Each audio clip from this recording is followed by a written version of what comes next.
Gloria a Dios, aleluya. Bendiciones, amigos, familiares y hermanos que van a ver este video. En esta preciosa hora, que la paz de Dios nuestro Padre, la gracia del Señor Jesucristo more abundantemente en nosotros a través de su Santo Espíritu. Vamos a exponer públicamente una predicación errónea que está ahí en el internet, está en las redes sociales. Esta predicación se llama El Pago.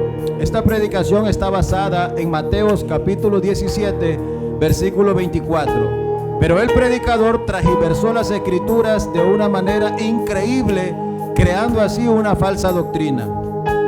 Mateo 17, 24 dice: cuando llegaron a Capernaum, vinieron a Pedro los que cobraban las 2 dracmas y le dijeron: ¿vuestro maestro no paga las 2 dracmas? El 25 dice: él le dijo: sí. Y al entrar él en casa, Jesús le habló primero diciendo: ¿qué te parece, Simón? Los reyes de la tierra, ¿de quiénes cobran los tributos o los impuestos? ¿De sus hijos o de los extraños? Pedro le respondió: de los extraños. Jesús le dijo: ¿luego los hijos están exentos? El versículo 27 dice: sin embargo, para no ofenderles, ve al mar y echa el anzuelo, y el primer pez que saques, tómalo, y al abrirle la boca hallarás un estatero. Tómalo y dáselo por mí y por ti.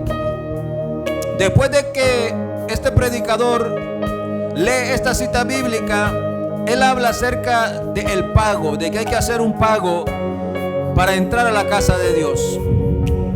Una falsa doctrina, una falsa enseñanza, transversando las escrituras terriblemente. El primer punto que él desarrolla es acerca de los diezmos.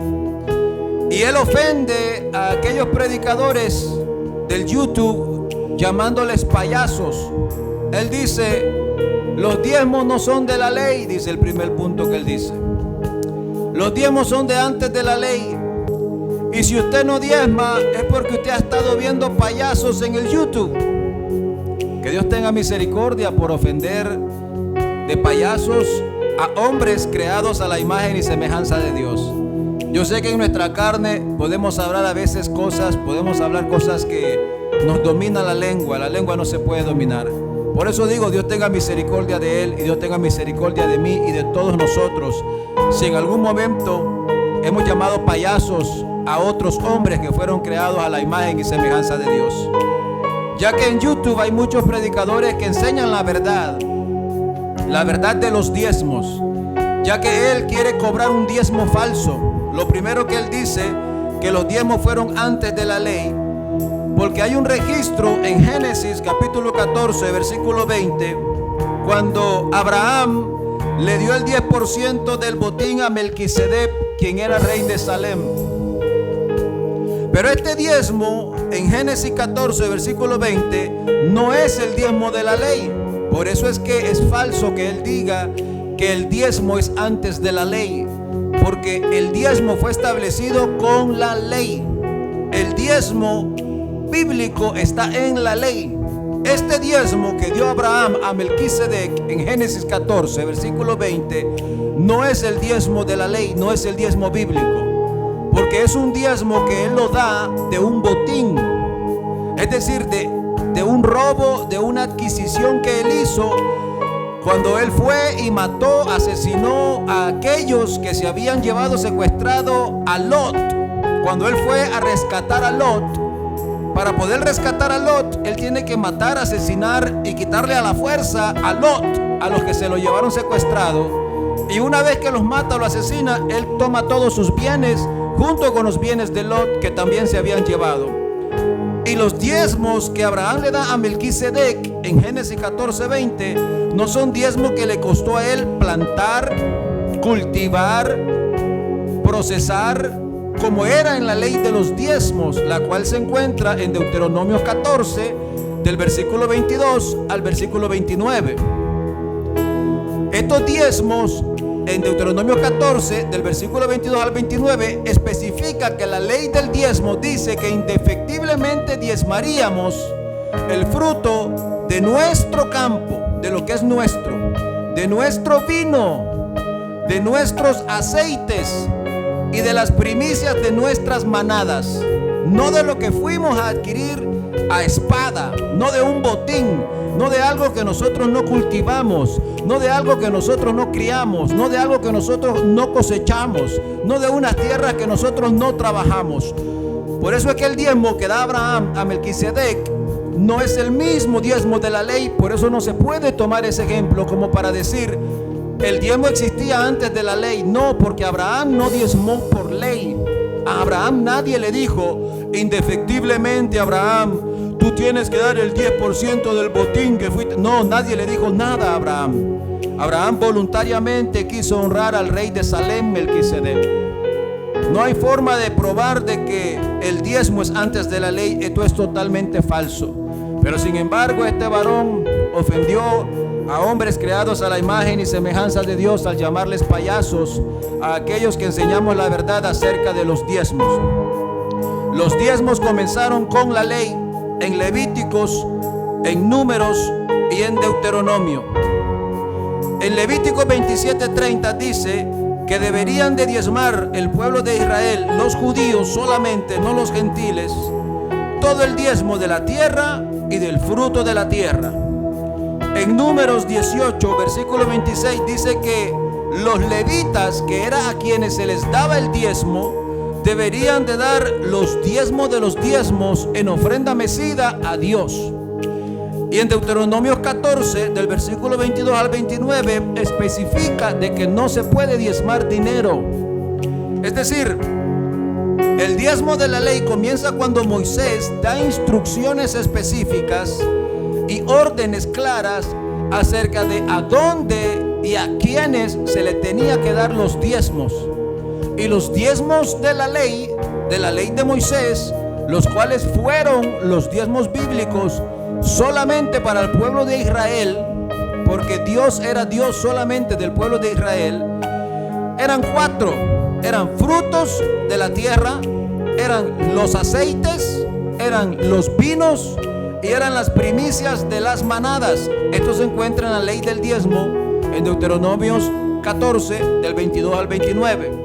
En el versículo 25 de Deuteronomio 14, en el versículo 25 especifica de que no puedes diezmar dinero.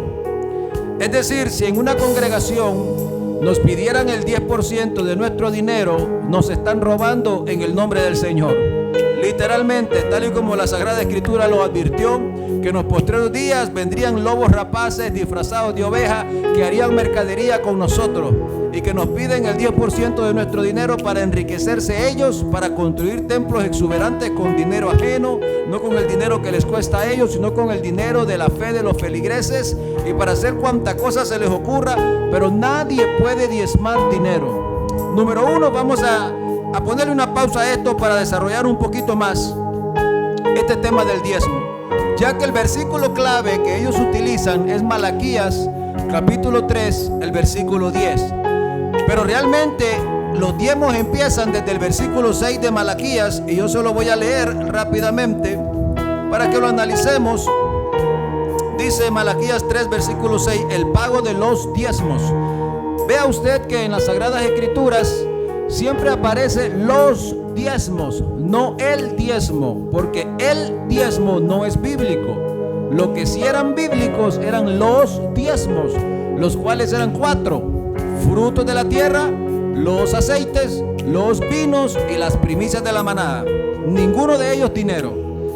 Malaquías 3:6 dice: porque yo, Jehová, no cambio por esto, hijos de Jacob. Vea que le habla solamente a los hijos de Jacob, y ninguno de nosotros somos hijos de Jacob. Nosotros somos gentiles. Hijos de Jacob, no habéis sido consumidos. Desde los días de vuestros padres os habéis apartado de mis leyes y no las guardasteis. Se fija que le habla de la ley de Moisés, la cual es la ley del diezmo. Ahí está la ley del diezmo en la ley de Moisés. Y le dice que desde los días de sus padres, no de nuestros padres, porque ni Abraham, ni Isaac, ni Jacob son padres nuestros. Carnalmente hablando, de sangre, de linaje, nosotros no somos descendientes de Abraham. Nosotros somos gentiles legítimos. Volveos a mí y yo me volveré a vosotros, ha dicho Jehová de los ejércitos. Mas dijisteis: ¿en qué hemos de volvernos? Versículo 8 dice, Malaquías 3:8 dice, ¿robará el hombre a Dios? Pues vosotros me habéis robado y dijisteis, ¿en qué te hemos robado? En vuestros diezmos y ofrendas. Vea que dice diezmos con S y ofrendas con S, porque eran 4 los diezmos y las ofrendas eran ilimitadas. Cuando a usted le dicen el diezmo es falso, el diezmo es falso, no existe en la Biblia el diezmo. Lo que sí existieron fueron los diezmos, solamente para los judíos, los hijos de Jacob, a quien les está hablando aquí, no a los gentiles. ¿Por qué digo eso? Ahorita se lo pruebo a la luz de las escrituras. Maldito soy, estoy en el versículo 9. Maldito soy con maldición, porque vosotros la nación. Perciba que aquí dice la nación, no dice las naciones, como hablando de muchas, sino la nación, refiriéndose solamente al pueblo de Israel, la nación de Israel, no las otras naciones, las cuales somos nosotros. Porque vosotros, la nación toda, no todas, sino toda, la nación toda, me habéis robado. Versículo 10, traed todos los diezmos, diezmos, no el diezmo, diezmos, los 4 que ya le mencioné, al alfolí, y haya alimento en mi casa. Vea que siempre que los lobos rapaces le quieren cobrar un falso diezmo, diciéndole que es dinero, que tiene que dar el 10% de su cheque, el 10% de sus finanzas, ellos se comen la parte que sigue después de donde dice traer los diezmos al alfolí, la parte donde dice y haya alimento en mi casa. ¿Sabe por qué no mencionan la parte del alimento en la casa? Porque ellos saben que el diezmo no es dinero. Ellos saben que los diezmos eran 4 cosas: frutos de la tierra, los vinos, los aceites y las primicias de las manadas. Estos 4 se comían. El fruto de la tierra se come, los vinos se beben, los aceites se usan para muchas cosas para la comida, y las primicias de la manada se comen porque son carne. Por eso había alimento en la casa. Y dice, y haya alimento en mi casa. Pero aquí en las iglesias actuales que cobran un falso diezmo, robándole así en el nombre del Señor el dinero que tanto le cuesta, nunca le dan alimento gratis. Al contrario, si hacen comida, se la venden. Son tan sinvergüenzas que en muchas ocasiones yo he percibido que le piden dinero para comprar comida, cocinarla, y después que usted dio dinero para comprar esa comida y que se cocinara, se la venden. La misma comida que usted dio dinero para que la compraran y la cocinaran, después se la venden esa misma comida. Le venden el agua, le venden ropa, le venden lo que le puedan vender, pero no le regalan nada en la casa de Dios. Cuando aquí la palabra del Señor dice, y haya alimento en mi casa. Y probadme en esto, dice Jehová de los ejércitos, si no os abriré las ventanas de los cielos y derramaré sobre vosotros bendición hasta que sobre y abunde. En el versículo 11 dice, reprenderé también por vosotros al devorador, y no os destruirá el fruto de la tierra, ni vuestra vida en el campo será estéril, dice Jehová de los ejércitos. Y ahora en el versículo 12 aparecen las otras naciones, las cuales somos nosotros. Vea lo que dice en el versículo 12 de Malaquías capítulo 3, versículo 12. Y todas las naciones, ahora sí está incluyendo a todas las naciones, pero todas las naciones, ¿qué? Vea lo que dice. Y todas las naciones os dirán, bienaventurados, porque seréis tierra deseable, dice Jehová de los ejércitos. Entonces, si se da cuenta que lo que aquí dice, que todas las otras naciones, miraríamos a la nación de Israel y diríamos que es una nación bienaventurada. ¿Por qué? Porque sería una tierra deseable. Y si usted se da cuenta, esto se cumple hasta el sol de hoy, porque todos desean ir a la ciudad de Israel. Todos los cristianos, todos los creyentes de cualquier religión que tienen fe en que Dios envió a su Hijo Jesucristo, el cual nació de la tribu de Judá, descendencia de la tribu de Judá, del linaje de David, que nació en Belén, el que estaba ahí en Jerusalén siendo crucificado. Todos quieren ir a Israel, a la tierra santa, a la ciudad de Jerusalén, porque es una tierra deseada. Todos quieren ir. El que no ha ido es porque no puede, pero no es porque no quiera. Pero realmente todos desean ir a la ciudad de Israel, a la ciudad de Jerusalén, para que vea que se cumple esta palabra donde todas las otras naciones diríamos: bienaventurado es la ciudad de Israel, porque es tierra deseable. Porque esta cita, esta escritura, el profeta Malaquías no fue profeta a los gentiles. Ningún profeta fue enviado a los gentiles. Todos los profetas fueron enviados al pueblo de Dios. El único profeta enviado a los gentiles fue Jonás, el cual ni quería ir a predicarle a los gentiles porque éramos tan perversos en ese tiempo. Pero Malaquías fue un profeta al pueblo de Dios, y él le da esta profecía a los hijos de Jacob, no a nosotros, porque nosotros no somos gentiles, no somos judíos, somos gentiles. Nosotros no somos hijos de Jacob, somos gentiles. En el Nuevo Testamento no hay ni un solo registro de que algún creyente o los apóstoles o Jesús mismo recaudara los diezmos. De los 14 libros que escribió el apóstol Pablo, en ninguna de sus cartas él le dice que se recojan diezmos a ninguna de las iglesias. Por eso es que los diezmos no aplican a nosotros los gentiles, solamente a los judíos. Por eso es que el diezmo que se cobra hoy en la iglesia, el 10% del dinero, es un diezmo falso. Le están robando en el nombre de Jesús. Y eso fue lo que este predicador quiso hacer en Mateo 17:24, al hablar bajo el tema el pago, y tomar esta idea del pago de los 2 dracmas que se cobraba para entrar en este templo en la ciudad de Capernaum, para decir de que tenemos que pagar el diezmo, porque el diezmo es antes de la ley. Y eso es falso. El diezmo no es antes de la ley. El diezmo no existe para comenzar. Lo que sí existen son los diezmos, y los diezmos son de la ley. Los diezmos que dio Abraham a Melquisedec en Génesis 14:20 no son los diezmos bíblicos, sino que es un diezmo de un botín, de un robo. En el Antiguo Testamento nadie más diezmó. El relato cuando Jacob estaba en Betel, en la cueva Betel, es un relato de un soborno. Es decir, Jacob quiso sobornar a Dios al decirle: si me bendices y si me llevas con bien a la casa de mi padre, yo te daré el diezmo de todo lo que me dieres. Pero ese es un soborno, porque le dice: si me bendices.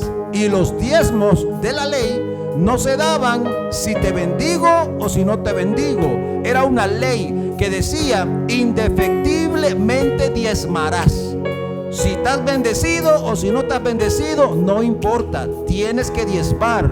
Por eso es que Jacob quiso sobornar a Dios, pero nunca diezmó nada. Nada más abrió su boca y le hizo como un soborno: si me bendices, si me llevas con bien, yo te daré el diezmo de todo lo que me des. Pero no se ve nada que él da, nada que le dice: aquí están los diezmos que te prometí, aquí está lo que yo te prometí. Nunca Jacob diezmó nada. No hay ningún relato donde Jacob hubiera cumplido su palabra de los diezmos.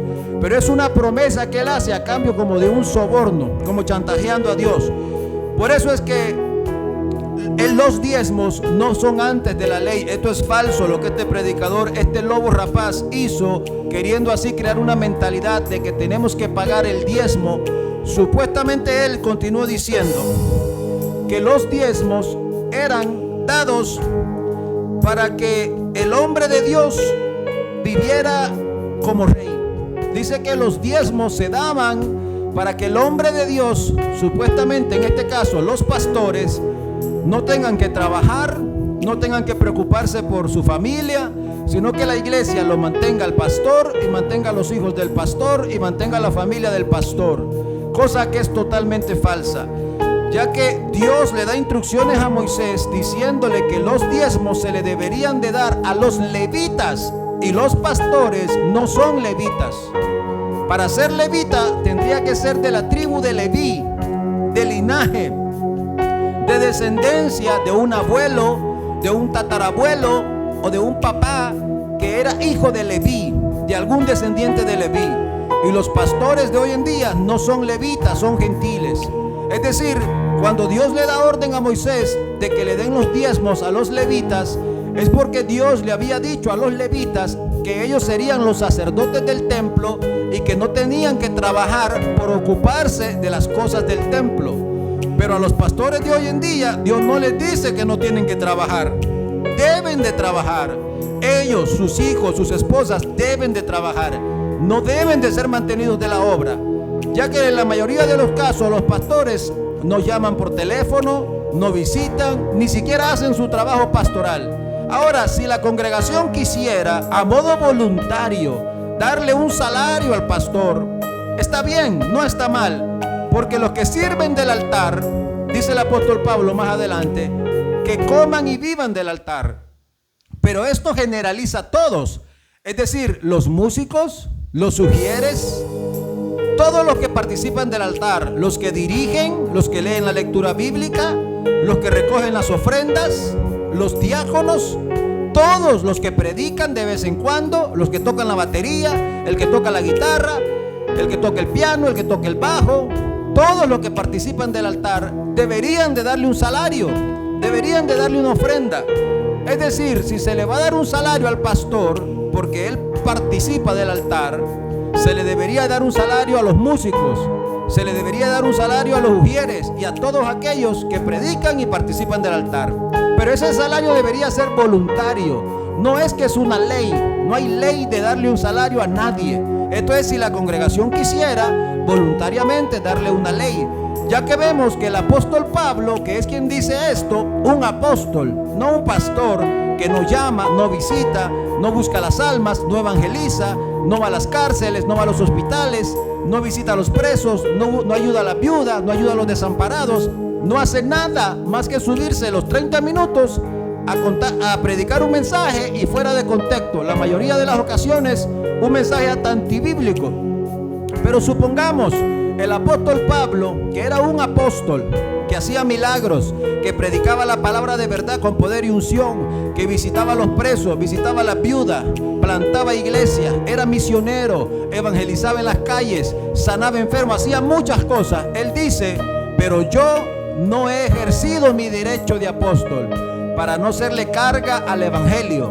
Y aquí cualquier sinvergüenza que se llama pastor, pero no está haciendo la labor de un pastor, porque títulos de pastor los tiene cualquiera. Pastor no es aquel que se sube a predicar un tema fuera de contexto el domingo, otro tema fuera de contexto otro día entre la semana. Pastor es aquel que te pastorea, que conoce tu casa, que viene, unge tus hijos, unge tu familia, te pregunta cómo está tu situación espiritual, quisiera orar por ti, quiero ir a visitarte, quiero conocerte, porque el pastor conoce sus ovejas. Un pastor de verdad, pero no un pastor que no hace ni siquiera su trabajo de pastor y ya quiere salario. Entonces este varón es un lobo rapaz que quiere lucrar. Por eso es que sudaba y sudaba. Y mire el video, ahí está en el internet, usted lo puede mirar. No estamos hablando solo lo malo del varón, estamos exponiendo la herejía, estamos exponiendo el error de que usó las sagradas escrituras para crear una falsa doctrina, y eso no lo podemos permitir. Usted compare las citas bíblicas que yo le estoy dando para que usted vea si los diezmos son antes de la ley o si los diezmos empezaron con la ley de Moisés. Que el diezmo que dio Abraham no es el diezmo de la ley y que lo dio voluntariamente, y que a nosotros no nos aplica la ley del diezmo porque no somos judíos, de que no hay ningún relato en el Nuevo Testamento donde Jesús o los apóstoles hubiesen cobrado, recaudado impuestos. El único comentario que se encuentra en el Nuevo Testamento es cuando Jesús habla con los escribas y con los fariseos, no con los gentiles, sino con los escribas y con los fariseos, los cuales estaban bajo la ley de Moisés, porque ellos sí son judíos, ellos sí son descendientes de Jacob. Y Jesús les dice a ellos: ay de vosotros, escribas y fariseos hipócritas, porque diezman la menta y el eneldo. ¿Se da cuenta que no les dijo diezman dinero, sino la menta y el eneldo, los cuales eran dos condimentos para los alimentos que se consumían? Este hombre crea una falsa doctrina diciendo de que los diezmos se deberían de dar para que el hombre de Dios no tenga que trabajar. Eso es falso. Los diezmos se daban a los levitas para que los levitas los distribuyeran entre las viudas, los huérfanos, los extranjeros, los desamparados. Ellos daban los diezmos de los diezmos en ofrenda mecida a Dios, y de ahí compraban los inciensos, los sacrificios, los holocaustos, y ahí ellos preparaban todo lo que era la liturgia del templo, del sacerdocio, cuando existía en sus tiempos el templo. Él dice: deben de dar los diezmos para que el hombre de Dios no tenga que trabajar, Porque si el hombre de Dios trabajara, dice, él no va a tener tiempo para usted. ¿A cuánto le gustaría, dijo él, tener un pastor de part-time? Para los que no saben qué quiere decir part-time, quiere decir un pastor que no está a tiempo completo, sino un pastor que está ahí de vez en cuando, unas cuantas horas al día nada más, porque tiene que trabajar. Dice, ¿a cuánto le gustaría un pastor de part-time que ora por ustedes de vez en cuando, que los ministra a ustedes de vez en cuando? Bueno, la verdad que la pregunta aquí sería, ¿quién necesita las oraciones de un pastor? Y no estoy siendo arrogante en decir de que no necesitamos las oraciones los unos de los otros. A lo que yo me refiero es que el pastor es un hombre pecador, igual que yo, igual que tú, igual que cualquier otro. Los pastores son hombres pecadores. No los tenemos que mirar como sacerdotes de una iglesia católica, donde uno va y se confiesa con el pastor, como los católicos que van, se confiesan con el sacerdote, porque ellos creen que el sacerdote es un hombre santo y es el único que puede hablar con Dios por ellos. Nosotros no necesitamos pastores para orar. La palabra del Señor dice que Jesús les dijo a sus apóstoles, ustedes cuando oren, cierre la puerta de su aposento, es decir, métase en su cuarto, cierre la puerta de su cuarto y allá solas, usted órele a su Padre, y su Padre que ve en lo secreto, Él lo recompensará en público, porque su Padre sabe de qué cosa tiene necesidad. Es decir, no menospreciamos que el pastor ore por nosotros, pero no necesitamos depender de la oración del pastor. Si el pastor puede orar por mí, gloria a Dios. Pero si no puede orar por mí, gloria a Dios, no pasa nada, porque la oración del pastor no es mayor a la oración que puedo hacer yo, ya que los dos somos hombres pecadores. El que dice que no tiene pecado es mentiroso. Todos tenemos pecado, pero ciertamente por la misericordia y la gracia que hoy nos es dada a través de la sangre de Jesucristo, el Hijo de Dios, todos podemos acercarnos a Dios confiadamente para alcanzar el oportuno socorro. Todos podemos ir en oración. Aquí donde estoy, yo puedo orar y Dios me puede responder. Y si voy con el pastor y le digo que él ore por mí, él puede orar y Dios le puede responder también. Pero no es indispensable, como quien dice, si el pastor no ora por ti, Dios no va a escuchar tu oración. Él dijo, ¿quién quiere un pastor de part-time? Como que si nosotros dependemos de las oraciones de un pastor.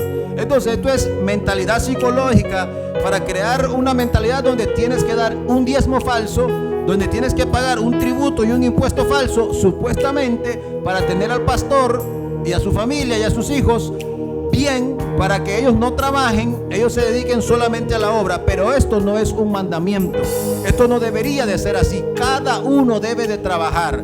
El apóstol Pablo dice, cada uno trabaje con sus manos para que tenga que compartir con el que no tiene. El que no trabaje, que no coma, así de fácil. Por eso todos debemos de trabajar para no serle carga al evangelio.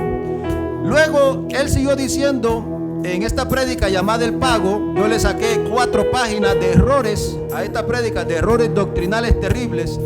Él dijo que las ofrendas que se daban eran para el mantenimiento y la operación del templo, porque todo costaba dinero, que por eso deberíamos de dar el diezmo y deberíamos de pagar un tributo, un impuesto, porque todo cuesta dinero.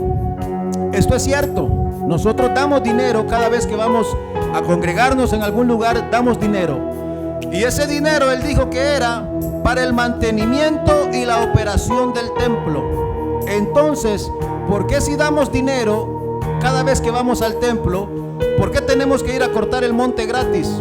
¿Por qué tenemos que ir a limpiar el templo gratis si se da dinero para el mantenimiento? Es decir, las ofrendas que nosotros damos en las congregaciones donde nos congregamos, ellos deberían de pagarle a alguien que vaya a limpiar ese templo, porque nosotros para eso damos dinero, para el mantenimiento del templo. El dinero que nosotros damos, ellos deberían de pagarle a una compañía, a alguien que vaya a cortar el monte. No deberíamos nosotros de ir a cortar el monte gratis. Del dinero y de las ofrendas que nosotros damos en los templos, fíjese bien que nunca sale dinero para ayudar a las viudas, para ayudar a los huérfanos, para ayudar a los misioneros, para ayudar a los desamparados, ni para ayudar a muchos hermanitos dentro de la misma congregación que están necesitados. Al contrario, ellos venden comida, ellos venden agua, ellos venden ropa. En el mismo templo donde das dinero, ahí mismo te venden un montón de cosas, pero no te regalan nada.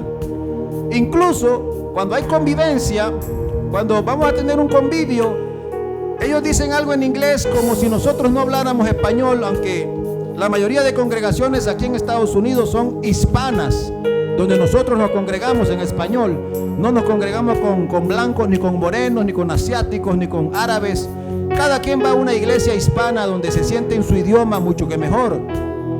Y aunque la mayoría somos hispanos y la iglesia tiene nombre en español y todo es en español, a la hora que va a haber un convivio, ellos te piden que lleves algo cocinado para compartir, o te piden dinero. Y ellos dicen una palabra en inglés: vamos a hacer un potluck, como si no habláramos español.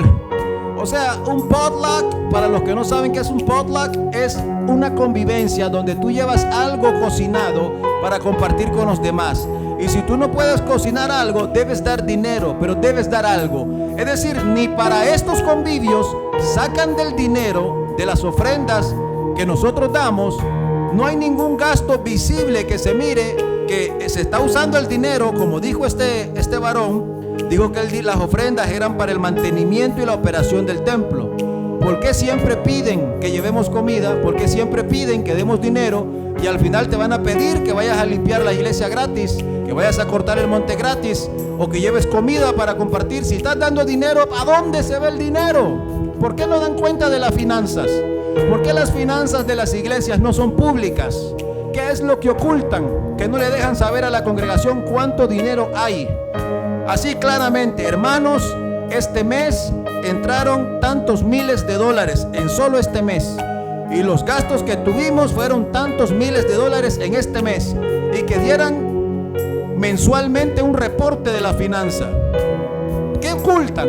Si no fuera mensualmente, digamos, cada 6 meses, cada 3 meses, pero que den un reporte de las finanzas para ver que a dónde se está yendo el dinero, por qué tanta pedidera, por qué hay que cortar el monte gratis, limpiar la iglesia gratis, hacer un montón de reparaciones gratis, y aún cuando hay convivios, llevar comida para compartir como si la iglesia no tuviera dinero, para de ahí sacar para compartir los alimentos gratuitamente como debe de ser, ya que no se ayuda a las viudas, a los huérfanos, no se ayuda a nadie con el dinero de la iglesia. ¿Por qué no dan cuenta de la finanza? ¿Qué es lo que ocultan? Fuera bueno que las finanzas fueran públicas, ya que el dinero es de todos, o es solamente de una persona el dinero. Si todos estamos dando dinero, lo correcto es que se nos diga a todos públicamente, en un monitor o en un pizarrón: esto es lo que hay de dinero en esta congregación, gracias por su colaboración. Esto es lo que se gasta de dinero mensual en esta congregación, gracias por ayudar a mantenerlo. Simple y sencillamente, las cosas íntegras, sin estar guardando secretos, sin estar dándole lugar al diablo que nos haga pensar cosas que no son. Después este hombre dijo que en Éxodo 30, versículo 13, implementaron un impuesto nuevo, que es el de las 2 dracmas, acerca del templo de la casa de Dios para el mantenimiento del lugar. Pero si usted sigue, si usted lee en Éxodo 30, se lo voy a leer, aquí lo tengo ya guardadito. Éxodo 30, yo voy a leer del versículo 12, porque él mencionó el versículo 13. Versículo 12 dice, bueno, le voy a leer desde el 11, porque dice: el dinero del rescate. Habló también Jehová a Moisés diciendo: cuando tomes el número de los hijos de Israel conforme a la cuenta de ellos, cada uno dará a Jehová el rescate de su persona. Cuando los cuentes, para que no haya en ellos mortandad. Quiero que recapaciten esta expresión: para que no haya en ellos mortandad. Cuando los hayas contado, esto dará todo aquel que sea contado, medio ciclo conforme al ciclo del santuario. El ciclo es de 20 jeras, la mitad de un ciclo será la ofrenda a Jehová. Todo aquel que sea contado de 20 años arriba. Es decir, los menores de 20 años no deberían de pagar estas 2 dracmas. El que sea contado de 20 años arriba dará la ofrenda a Jehová. Ni el rico aumentará, ni el pobre disminuirá del medio ciclo, cuando dieren la ofrenda a Jehová, para hacer expiación por vuestras personas. Y tomarás de los hijos de Israel el dinero de las expiaciones y lo darás para el servicio del tabernáculo de reunión, y será por memorial a los hijos de Israel delante de Jehová para hacer expiación por vuestras personas. Este varón dijo en su predicación de que si no pagabas estos 2 dracmas, venían 2 sacerdotes y te sacaban cargándote por el hombro hacia afuera. Esto es totalmente falso. esto es mentira. Lo que sucedía aquí, que si no pagabas este impuesto, dice que habría mortandad. Existía la posibilidad de que Dios mismo te matara, porque estos 2 dracmas se pagaban para la expiación por las personas, por el pecado de las personas. Pero no era que los sacerdotes lo cobraban por voluntad propia, sino que Dios le dijo a Moisés que estableciera este impuesto para la expiación de los pecados de las personas. Entonces es totalmente falso que 2 sacerdotes venían y te sacaban cargando del templo como si los sacerdotes eran los que cobraban el impuesto, cuando este impuesto lo había cobrado Dios por la expiación de los pecados. Lo que sí era cierto, que existía la posibilidad que Dios mismo te quitara la vida y hubiera mortandad, hubiera gente muerta, hubiera algunos que murieran por no pagar el rescate, los 2 dracmas de la expiación por su rescate. Luego él dijo que estos sacerdotes eran unos cobardes, porque en la cita que nosotros leímos en Mateo 17, versículo 24, dice que estos 2 sacerdotes vinieron a Pedro y le preguntaron a Pedro. Cuando llegaron a Capernaum, vinieron a Pedro los que cobraban las 2 dracmas y le dijeron: ¿vuestro maestro no paga los 2 dracmas? Él dijo que estos sacerdotes eran cobardes porque no habían venido donde Jesús a preguntarle directamente a Jesús por qué Jesús no pagaba los 2 dracmas. Pero realmente lo que sucede aquí no es que ellos eran cobardes, porque ellos sí venían a cobrar a Jesús.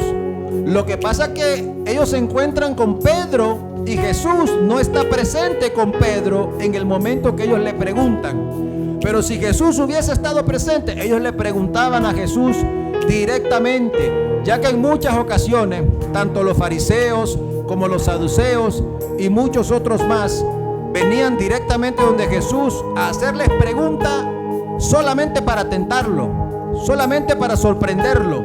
Y en muchas ocasiones hasta muchos falsos testigos testificaron en contra de Jesús. Entonces no es que eran cobardes, que le tenían miedo a Jesús, como él quiso crear una idea de que, dice él, los cobardes, dice, no vienen y te confrontan cara a cara. Claro, a mí sí me gustaría confrontarlo cara a cara, claro que sí.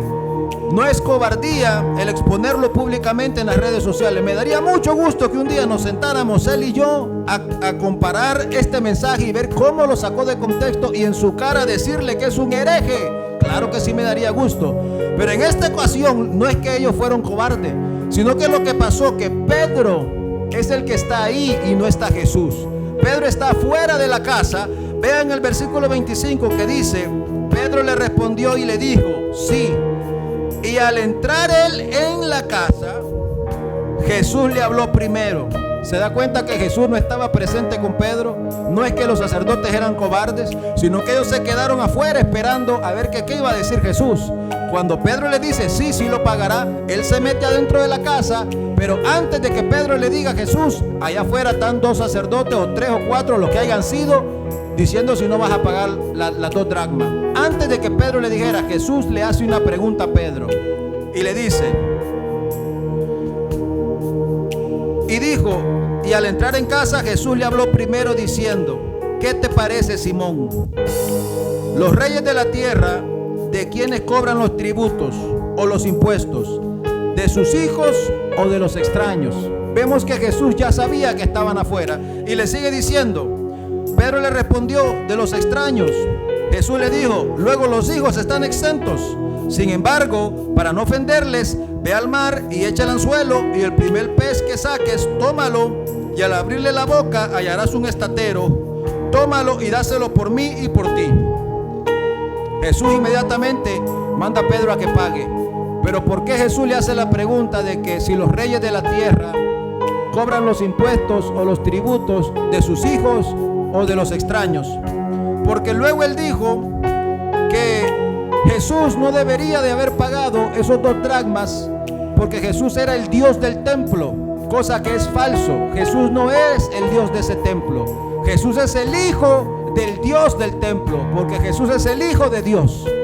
Jesús no es Dios el Padre, como ellos creen. Ellos enseñan una herejía llamada unicidad. Jesús no es el Padre. En Jesús mora el Padre, que es diferente. En Jesús mora toda la plenitud de la deidad. No que Jesús es toda la deidad. En Él habita. En Él habita. Así como en nosotros habita el Espíritu Santo, nosotros no somos el Espíritu Santo, sino que habita en nosotros el Espíritu Santo. Así mismo Jesús, en Él habita el Padre, en Él habita el Espíritu Santo, en Él habita toda la deidad, pero no es Jesús toda la deidad. Jesús es el Hijo de Dios. Por eso Jesús le pregunta: Pedro, los reyes de la tierra, ¿de quiénes cobran los impuestos o los tributos? ¿De sus hijos o de los extraños?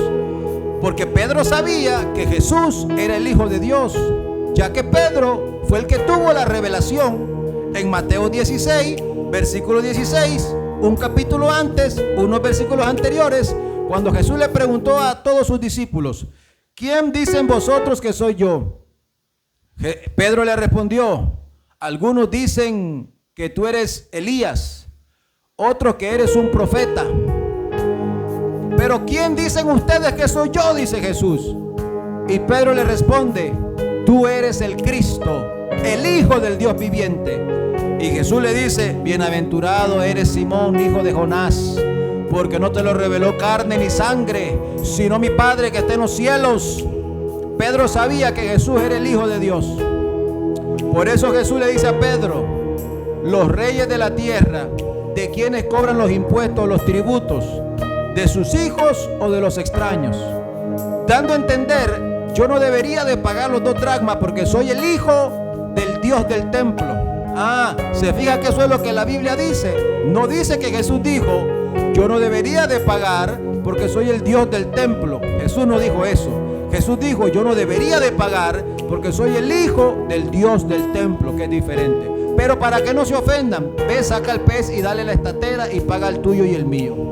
Luego él dice que Jesús se había transfigurado en el monte de la transfiguración. Unos versículos anteriores ahí mismo, en Mateo 17, en el versículo 1 en adelante, 6 días después, dice que Jesús se transfigura ante sus discípulos, de los cuales ahí estaba presente Pedro. Y él dice: Pedro sabía que Jesús era Dios porque le había visto con la gloria de Dios. Eso es falso.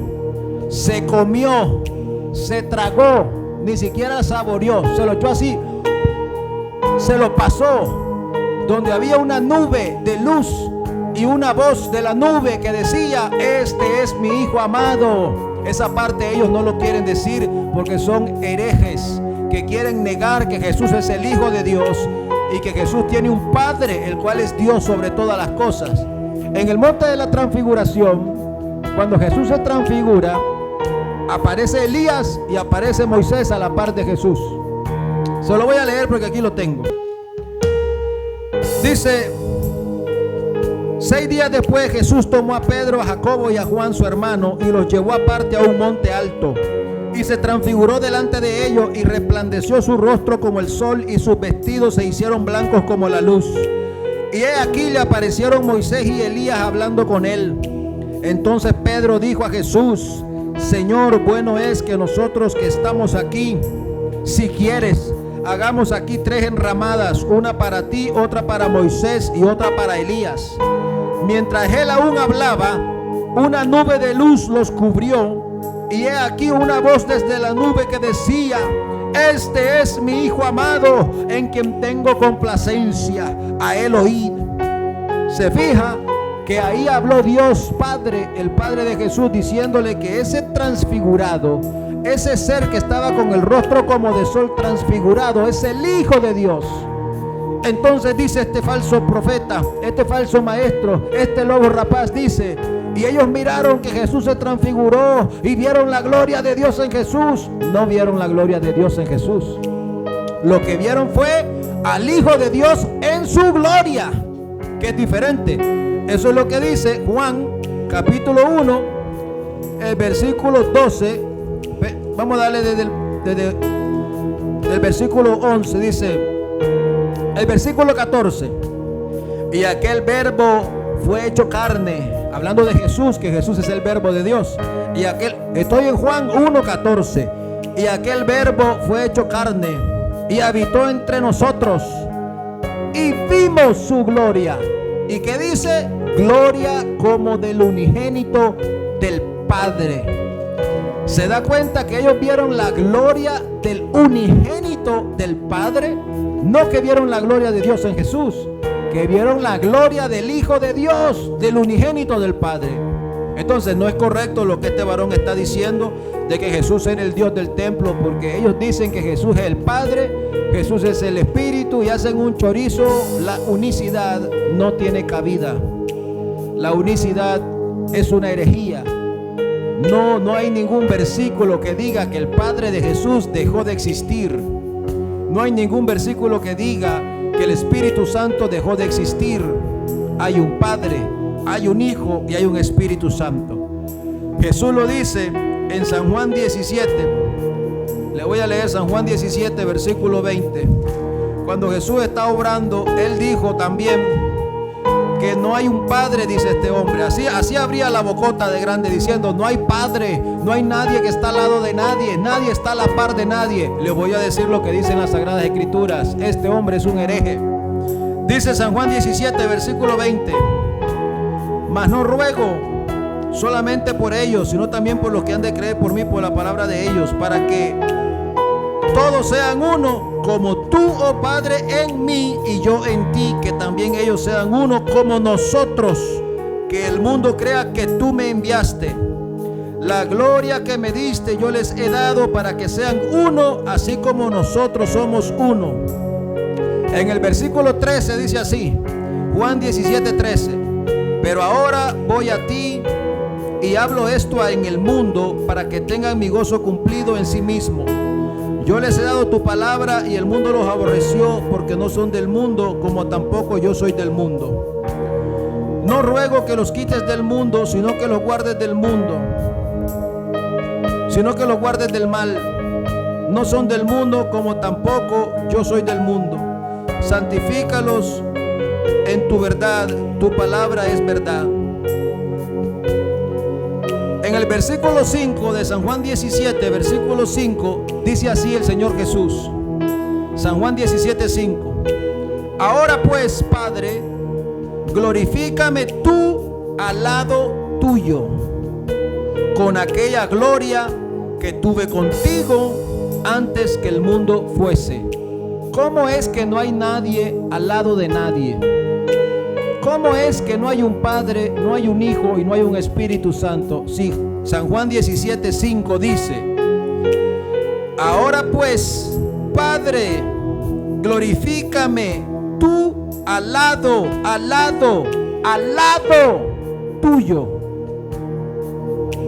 con aquella gloria que tuve contigo, antes que el mundo fuese. No entiendo cómo estas personas se atreven a crear esta herejía, pero que Dios tenga misericordia de ellos. Los amamos. Vamos a orar a Dios por ellos, para que el Señor les abra el entendimiento y dejen de predicar esta herejía de la unicidad. Que se arrepientan. Nunca es tarde para admitir su error. Nunca es tarde para reconocer que podemos equivocarnos. Si yo estoy equivocado, yo estoy dispuesto a retractarme. Pero con las Sagradas Escrituras, usted me prueba que no existe el Padre, que Jesús no está al lado, a la par, a la diestra. Cuando estaban apedreando a Esteban, Esteban mira los cielos abiertos y él dice: veo al Hijo del Hombre que está a la diestra de Dios. Y hay muchas citas donde dice que Jesús está a la diestra. Usted dirá: la diestra es el lugar de autoridad. Es muy bien, es un lugar de autoridad, pero es un lugar ¿el lugar de autoridad de quién? De Dios. Es decir, Dios está aquí y el lugar aquí. Da a entender Jesús en San Juan 17, 5: ahora, Padre, glorifícame al lado tuyo.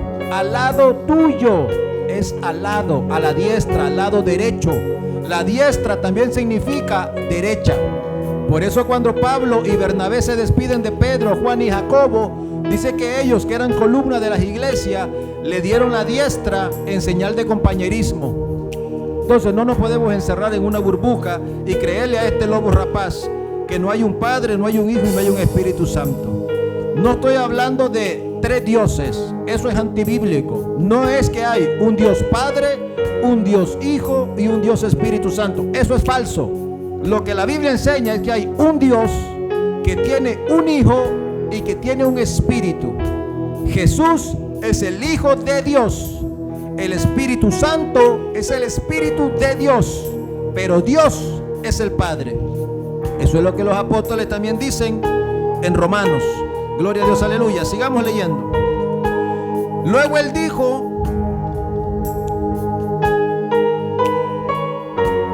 que había un endemoniado, del cual los apóstoles en Mateo 17:16, los apóstoles no habían podido sacar al demonio. Mateo 17:16 dice: y lo he traído a tus discípulos, pero no le han podido sanar. Respondiendo Jesús dijo: oh generación incrédula y perversa, ¿hasta cuándo he de estar con vosotros? ¿Hasta cuándo he de soportarlos? Traerlo acá.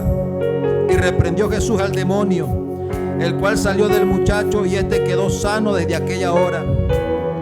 Viniendo entonces los discípulos aparte, le dijeron: ¿por qué nosotros no pudimos echarlo fuera? Jesús le dijo: por vuestra poca fe. Él dijo que Jesús es Dios porque él pudo sacar este demonio, pero ciertamente Jesús no es Dios, es el Hijo de Dios. Y Jesús tiene toda autoridad en el cielo, en la tierra y debajo de la tierra, porque a él se le fue dada. El Padre le dio toda potestad a Jesús para echar demonios, para darle vida a los muertos. Jesús tiene todo dominio y toda potestad en este momento. Un día, al final de los tiempos, Jesús mismo se va a sujetar al Padre. Pero por el momento de ahora, en el momento que nosotros estamos viviendo, el que tiene toda autoridad es el Hijo de Dios, el Señor Jesucristo. Él dijo que Jesús es Dios por esta cita, pero en esta cita no dice por ningún lado que Jesús es Dios, solamente porque él pudo echar fuera este demonio. Lo que yo entiendo de esta cita es que como es el Hijo de Dios y tiene toda autoridad, él sí pudo echar este demonio fuera, pero no porque él es Dios el Padre, sino porque es el Hijo de Dios el Padre. Él pudo echar este demonio fuera. Compare usted y vea la herejía que estos hombres crean. En Mateo 19:17, él después dijo que Jesús es Dios por aquel joven rico que vino donde Jesús y le dijo: maestro bueno, ¿qué debo hacer para heredar la vida eterna? Y él dice: muchos dicen que Jesús no es Dios, porque Jesús en esa cita, él dijo: ¿por qué me llamas bueno? Si bueno solamente Dios. Él le dijo en el Mateo 19:17, él le dijo: ¿por qué me llamas bueno? Ninguno hay bueno sino uno, Dios. Jesús se para aquí de que él no es Dios, y él quiere transversar las escrituras al usar luego la cita de Juan capítulo 10. Juan capítulo 10, donde Jesús dice que él es el buen pastor. 10:11. Se los voy a leer para que vea cómo él transversa las escrituras, porque Jesús aquí aclara que él no es bueno. En la condición de hombre, el Hijo de Dios, el hombre Jesús, el que nació de María, el que tuvo hambre, tuvo sueño, el que se cansó, el hombre igual a mí, igual a nosotros, él no es Dios. Él no dijo soy Dios. Dice: ¿por qué me llamas bueno? Si bueno solo es Dios. Entonces él dice: muchos dicen que Jesús no es Dios por esta cita. Dice: pero eso es falso, porque en Juan 10:11 dice: yo soy el buen pastor. El buen pastor su vida la da por las ovejas. ¿Se dan cuenta que Jesús dijo que era bueno? Y Jesús es Dios porque solo Dios es bueno. Falso, falso, herejía total. Lo que Jesús está diciendo en San Juan 10, versículo 11, que Él es un buen pastor. Es decir, que pastorea correctamente. Sigamos leyendo la cita. Él no está diciendo que es bueno como hombre o bueno como persona, porque ya le dijo al joven rico que él no es bueno, que bueno solo es Dios. Vean lo que dice San Juan 10, versículo 11 en adelante. Yo soy el buen pastor su vida da por las ovejas. Mas el asalariado, y que no es el pastor, de quien no son propias las ovejas, ve venir al lobo y deja las ovejas y huye. Y el lobo arrebata las ovejas y las dispersa. Así que el asalariado huye porque es asalariado y no le importan las ovejas. Yo soy el buen pastor y conozco mis ovejas y las mías me conocen. Oiga, el versículo 15 está la clave. Así como el Padre me conoce y yo conozco al Padre y pongo mi vida por las ovejas, también tengo otras ovejas que no son de este redil. Aquellas también debo traer y oirán mi voz, y habrá un rebaño y un pastor. Por eso me ama el Padre, porque yo pongo mi vida para volverla a tomar. ¿Se da cuenta que Jesús menciona al Padre en el relato del buen pastor? Y que Él dice que Él es un buen pastor, no que Él es bueno como persona y que aparte es pastor, sino que Él es buen pastor, porque Él no es asalariado. Mientras que los pastores asalariados de hoy en día ven que las ovejas se enfrían, las ovejas se están yendo al mundo y no me importa, váyase. Es más, el mismo pastor le dice, se puede largar cuando quiera, no me interesa, porque son asalariados. Pero Jesús, que Él sí nos compró con su sangre y somos ovejas de Él, Él da su vida por las ovejas. Por eso Él es el buen pastor, porque Él nunca nos corre, Él nos cuida, Él nos ayuda, Él nos alimenta. Él sí es el buen pastor. Mientras que cuando el joven rico le viene a decir a Jesús en Mateo 19:17, maestro bueno, vea usted que Él no le dijo buen maestro, como en este caso que dice buen pastor. Es decir, si el joven le hubiera dicho buen maestro, quiere decir que Jesús es un maestro que enseña muy bien.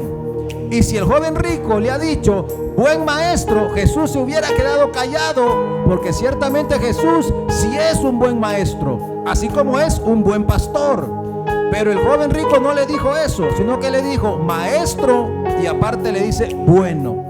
Por eso Jesús le tiene que callar la boca y le dice, está bien que me digas maestro, no tengo problema que me digas maestro porque lo soy, pero ¿por qué me dices bueno? Si bueno solo es Dios.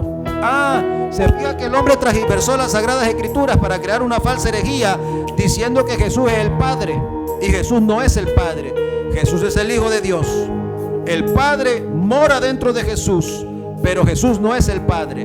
Así como el Espíritu Santo mora dentro de nosotros, pero nosotros no somos el Espíritu, sino que el Espíritu mora dentro de nosotros. Luego Él sigue diciendo en Tito 2:13, dice, guardando la esperanza y manifestación de nuestro gran Dios y Salvador Jesucristo.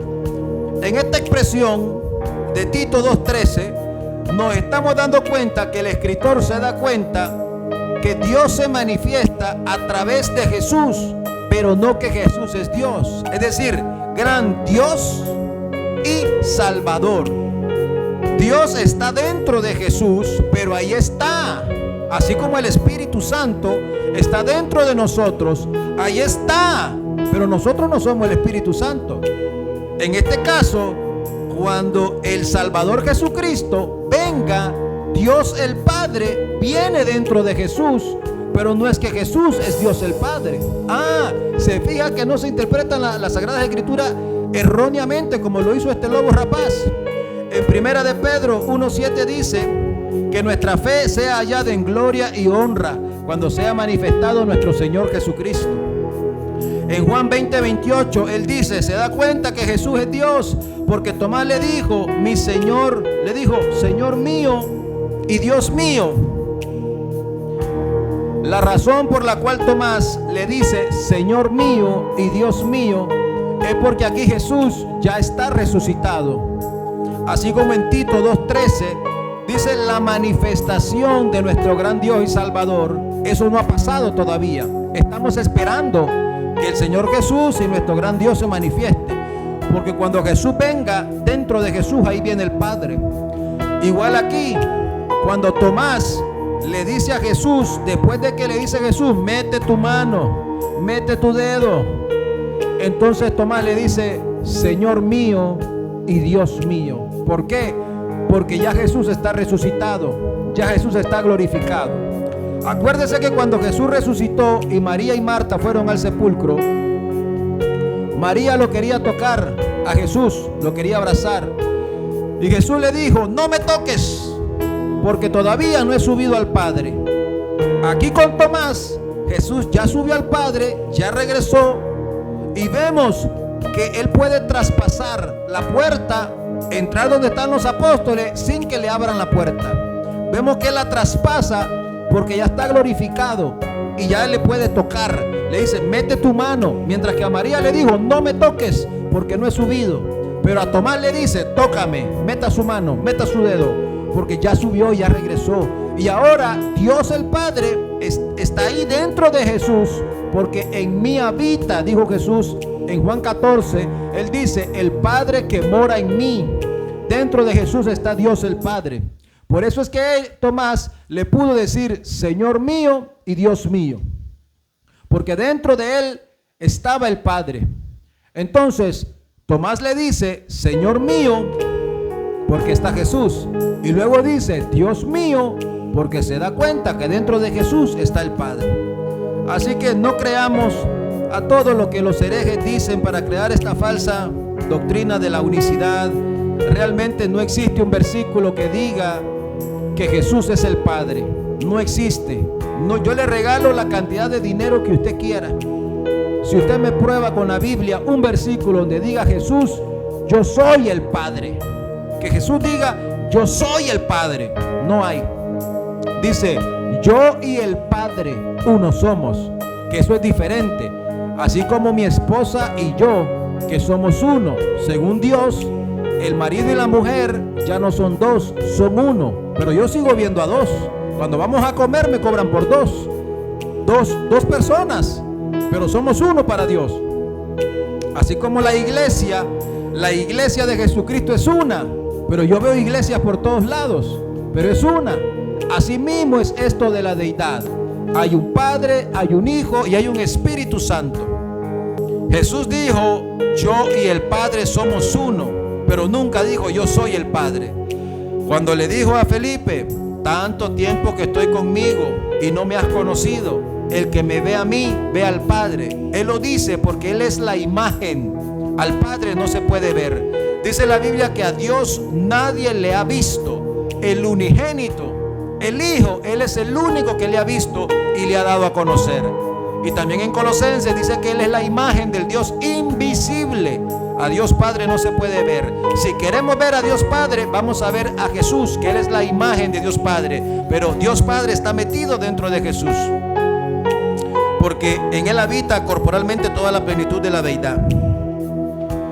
Luego en Hebreos capítulo 1, del versículo 8 al 9, encontramos donde Dios Padre le llama a Dios a su Hijo y lo exaltó de tal manera que dijo que sus ángeles le adoraran y le dio todo dominio, toda potestad, todo lo sujetó a sus pies. Pero eventualmente se exceptúa el que sujetó a Él todas las cosas. Eso lo puede leer en Hebreos capítulo 1. Lea todo Hebreos capítulo 1 para que entienda la deidad y para que entienda cómo es que Jesús es exaltado a un nivel de gloria grandísimo.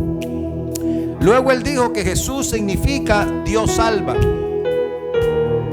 Él dijo que Jesús significa Jehová salva, Jehová salvador. Pero yo lo busqué y lo que significa Jesús es Dios salva. Es decir, no que Jesús es Dios, sino que Jesús es el medio que Dios usa para salvarnos. Es como en este caso, yo tengo este piano aquí y yo voy a tocar esa melodía. Va así.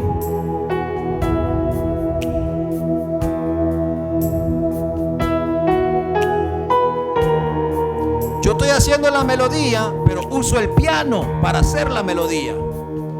Es decir, Dios nos salva, pero el medio que Él usa para salvarnos es Jesús. Por eso es que Jesús significa Dios salva, pero no es que significa que Jesús es Dios, como Él dijo. Entonces no creamos a todas las herejías que Él se nos dice. Luego Él dice, Jesús es Dios, dice, porque ¿a quién vamos a mirar en el cielo? ¿A quién es el que vamos a ver? Dice, en el cielo solamente se ve a uno, pero eso no significa que solamente haya uno en el cielo, porque el único que se puede ver es Jesús. Pero si usted lee Apocalipsis capítulo 22 del versículo 1 al 3, usted se da cuenta que ahí dice que está el trono de Dios y del Cordero. Menciona a Dios y menciona al Cordero, porque Dios ahí está presente. Apocalipsis capítulo 22, lo voy a leer del versículo 1 al 3. Después me mostró un río limpio de agua de vida, resplandeciente como cristal, que salía del trono de Dios y del Cordero. Se da cuenta que en el trono está Dios y está el Cordero, pero el que se mira es el Cordero. ¿Quién es ese Cordero? Jesús. Jesús fue el Cordero que fue inmolado en la cruz. Por eso cuando Él viene tiene un cinto que dice el Cordero de Dios. Gloria a su nombre. El hecho que nosotros vamos a mirar solamente a uno en el cielo no significa que hay solamente uno. Es que solo uno se puede ver. A Dios nadie le va a ver. A Dios Padre nadie le puede ver y vivir. Nadie le puede ver. Al único que podemos ver es a Jesús. Y dentro de Jesús ahí está el Padre y ahí está el Espíritu Santo. Pero no es que no existen y no es que no se mueven independientemente con voluntad propia, porque cada uno tiene voluntad propia. Por eso Jesús dice: yo no vine a hacer mi voluntad, sino la voluntad del que me envió. Es decir, yo tengo mi propia voluntad, pero no voy a hacer mi voluntad. En otra ocasión, cuando Jesús está orando en Getsemaní, a punto de ser arrestado, y él está sudando como gotas de sangre, él dice: Padre, si es posible que pase de mí esta copa, pero que no se haga mi voluntad, sino la tuya.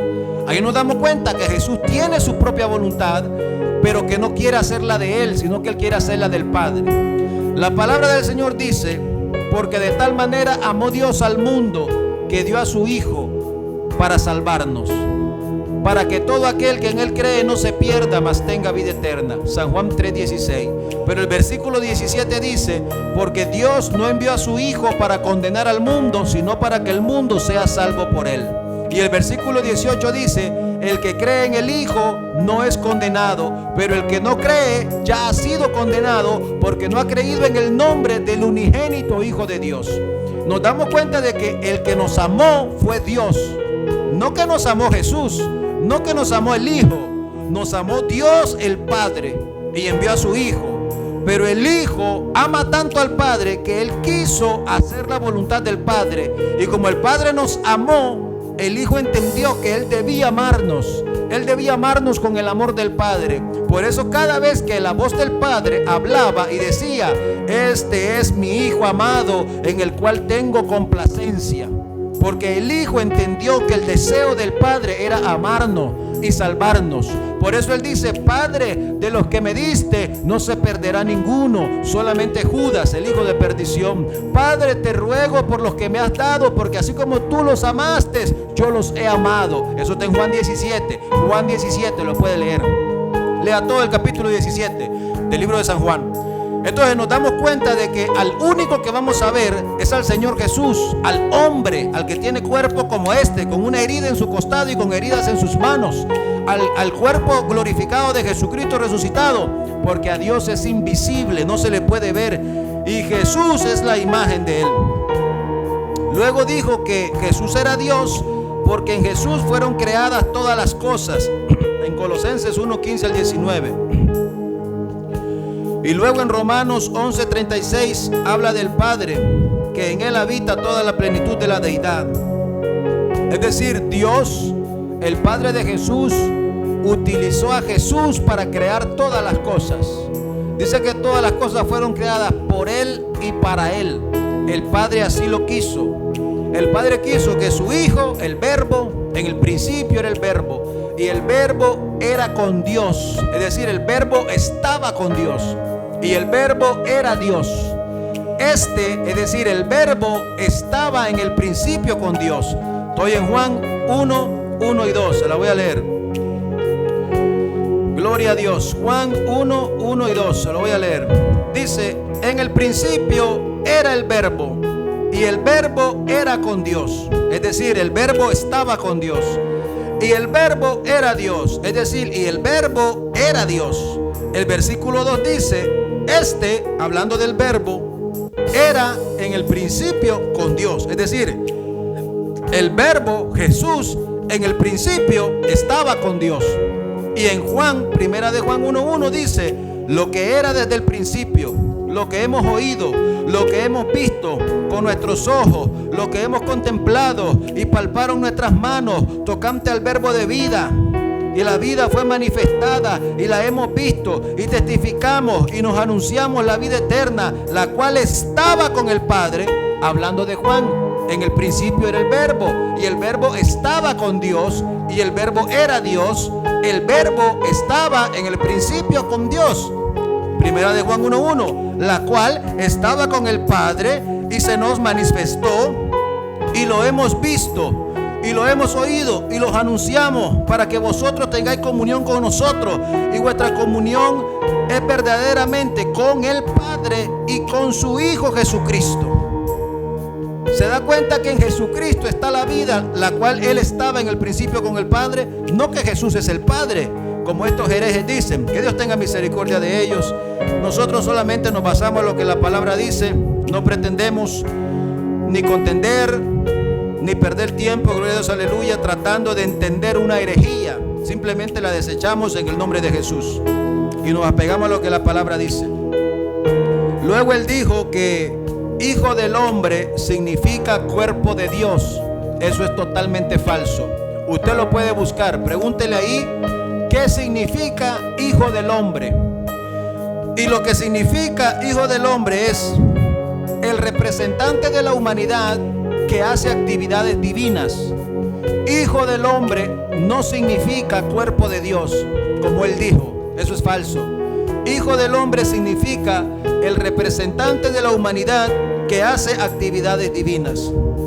Luego dijo que la Biblia dice que Dios no tiene cuerpo, que es un espíritu, y justificó esto al decir: ¿acaso hay algo imposible para Dios, para que Dios no pueda tener un cuerpo? Bueno, supongamos que le vamos a tomar la palabra a Él de decir esta herejía, de decir de que como no hay nada imposible para Dios, Hijo del Hombre significa cuerpo de Dios, cosa que eso es una herejía, es falso, no significa eso. Hijo del Hombre significa el representante de la humanidad que hace actividades divinas. Pero Él dice: ¿acaso hay algo imposible para Dios para que no tenga cuerpo Dios? Entonces yo le pregunto, si no hay nada imposible para Dios, ¿por qué se le hace imposible creer que Dios tiene un hijo? Que hay un Padre, hay un Hijo y hay un Espíritu Santo. Si no hay nada imposible para Dios, ¿por qué se le hace imposible creer eso? Que en la Biblia se mira un Padre que envía a su Hijo y un Espíritu Santo, el cual es el Espíritu enviado del Padre al Hijo, y luego el Hijo nos lo envía a nosotros. ¿Por qué se les hace difícil creer eso? ¿O dónde está la cita bíblica que diga que el Padre dejó de existir y ahora solo existe Jesús? ¿Dónde está esa cita? No existe, hermanos, son herejías. Que Dios tenga misericordia de ellos y de nosotros. Luego dijo que Jesús era Dios por la historia que se encuentra en Marcos capítulo 2 del paralítico. Marcos capítulo 2 del paralítico que metieron por el techo. Ya se la voy a leer. Donde Jesús le perdonó los pecados al paralítico. Marcos 2 versículo 10. Yo se lo voy a leer.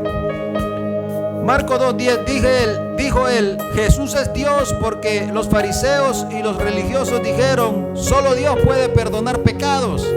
Pero se les olvida que el Hijo de Dios también puede perdonar pecados. Vean lo que dice Jesús en San Marcos capítulo 2 versículo 10.